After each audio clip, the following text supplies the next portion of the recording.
গতকাল আপনাদের বাড়িতে? আমাদের বাড়িতে তো সন্ধ্যে 7:30টার দিকে আমি একা ঘরে ছিলাম, মোবাইল দেখতেছিলাম।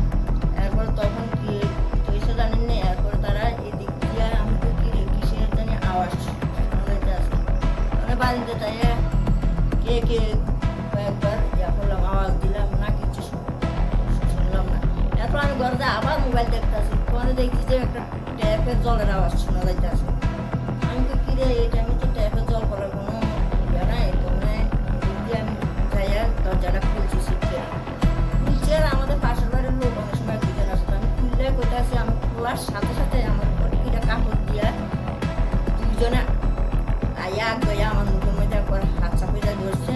তার হাতের মধ্যে ছুরি আছে, ছুরি সহ আমার ঘরের দিকে ডাকিয়ে ঘরে দরজা লাগালাছে। এখন ধইরা আমার এগুলো বড় বড় আইনা কইতাছে আমার চাবি দাও, ঘরটাছে চাবি দাও, কত টাকা পয়সা আছে কিনে দাও, কি কি আছে বাইক কর, নাইলে বাইরে আলাম আর দিলে মারতাম না। তো আমি তো প্রাণের ভয়ে সব কিছু দেখাই দিছি তাটাকে, এটার মধ্যে এই ঘরটা সেটা আছে, এটা আছে, এটা আছে, সব কিছু নিয়েছে। লোয়ার পরে কি করছে, একটা ব্যাগটার ভিতরে আমার ছেলে অনুপম দেবনাথ, হে ক্যামেরার কাজ করতো ডিএসএলআর, নামটা নিকন কোম্পানি একটা ক্যামেরা ছিল, যে ক্যামেরাটা নিয়ে গেছে।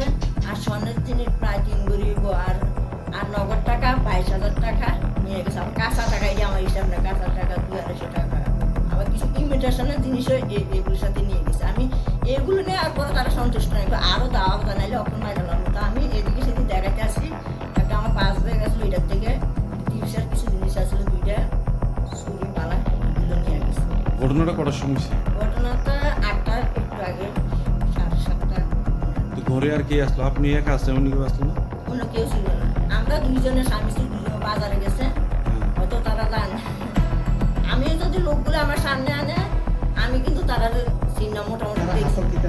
তার হাতের মধ্যে একটা ছুরি ছিল, আর তারা যদি আমার সামনে আনে, আমার একটা আইডিয়া, আমি তো গ্লাসের মধ্যে বড় গ্লাস আছে তো স্যার, এই গ্লাসের মধ্যে কিন্তু তাদের চেহারাটা দেখছি।